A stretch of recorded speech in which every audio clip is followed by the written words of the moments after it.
Do you hate Abdul Kalam? जरा दिमाग पर जोर डालिए, थोड़ा ट्राई तो कीजिए।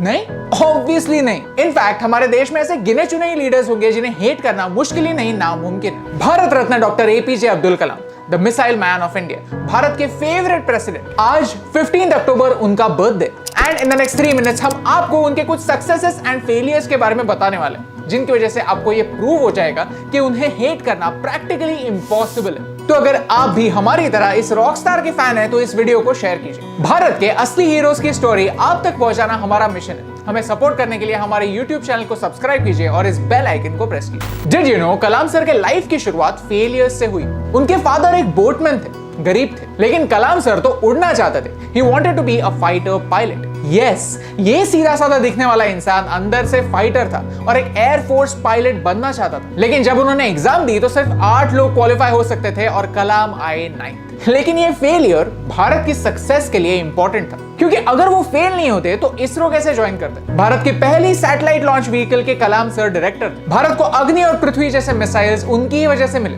भारत को एक न्यूक्लियर पावर बनाने वाले कलाम ही तो थे। People used to say that he used to be so busy in work कि वो क्या कपड़े पहनते थे इस पर ध्यान ही नहीं दे पाते थे। 1970s की बात है। एक दिन सतीश धवन सर ने कहा the prime minister of India wants to meet you.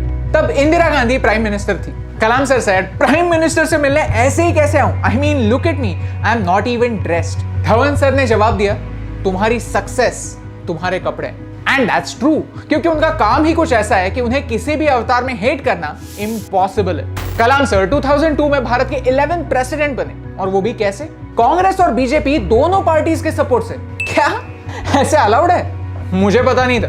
Yes, Shashi Tharoor और एल के अडवाणी दोनों पार्टीज के लोग उन्हें एक कंप्लीट इंडियन मानते हैं। Did you know as a president उन्होंने कभी भी सैलरी नहीं ली। वो सारे पैसे उन्होंने डोनेट कर दिए भारत के विलेजेस को, ताकि वो डेवलप हो पाए। कलाम सर एक मुस्लिम थे, एक प्राउड मुस्लिम थे जो अपने रिलीजन की रिस्पेक्ट करते थे और उसी के साथ साथ संस्कृत भी सीखते थे, भगवत गीता भी पढ़ते थे, वीणा भी बजाते थे, क्योंकि वो एक अजीब सी आइडिया में विश्वास रखते थे, सिंक्रेटिज्म। हमारे देश के अलग अलग लैंग्वेज, कल्चर, रिलीजन, अलग अलग रंगों की तरह जो साथ में आकर हमारे भारत की शान बढ़ाते हैं। इंडिया को इन सिंक करने की आइडिया रखने वाले लीडर को हेट करना इम्पॉसिबल। कलाम सर ने कभी शादी नहीं की, ना कि उनके खुद के बच्चे थे, लेकिन उन्होंने पूरे भारत के यूथ को अडॉप्ट किया था। कॉलेजेस में जाना, स्टूडेंट से इंटरेक्ट करना उनका पैशन था। उन्हें एक बार पूछा कि आपको फ्यूचर में भारत कैसे याद रखे तो आपको अच्छा लगेगा, एज अ प्रेसिडेंट, साइंटिस्ट और a teacher.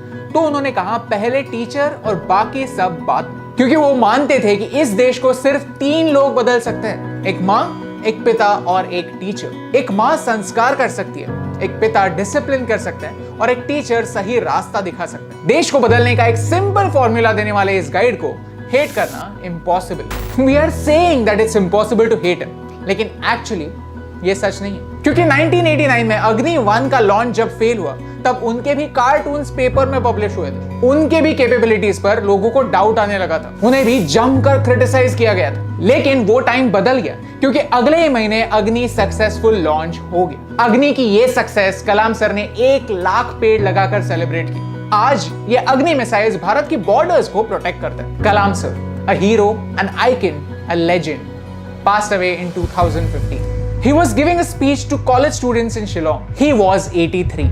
He passed away doing what he loved. गरीबी से स्टार्ट करके, कितने ही फेलियर से झगड़ के, सिस्टम में रहकर सिस्टम को बदलने के सपने देखने वाला अगर कोई इंसान आखिरी दम तक इतना पॉजिटिव रह सकता है, then it's impossible to hate Mr. कलाम। जरा सोचिए, हम हमारी हिस्ट्री में 3 बार पढ़ते हैं कि भारत को कैसे तोड़ा, 2 बार पढ़ते हैं कि किन किन लोगों ने लूटा, लेकिन एक भी बार ये नहीं पढ़ते कि भारत को कैसे बनाया। कलाम सर जैसे लोग ही थे जिन्होंने भारत को एक नई identity the. Help us spread this knowledge, share this video. आज उनके बर्थडे पर 1 मिनट के लिए पॉज करते हैं और सोचते हैं कि क्या हम उनके इनिशियल फेलियर्स और इवेंचुअल सक्सेस से कुछ सीख सकते हैं? क्या हम उनके रिलीजियस व्यूज से सिंक्रोनाइज हो सकते हैं? अगर वो अपने काम से नाम कमा सकते हैं, पेटी पॉलिटिक्स से ऊपर रह सकते हैं, तो क्या हम भी ऊपर उठने की कोशिश कर सकते हैं? आज कलाम सर इस दुनिया में नहीं है, लेकिन अगर हम उनसे कुछ सीख पाए, then it's possible to keep him alive. Then it's possible to dream of a new India. And maybe, just maybe, it's possible to prove it that yes, we love Kalam.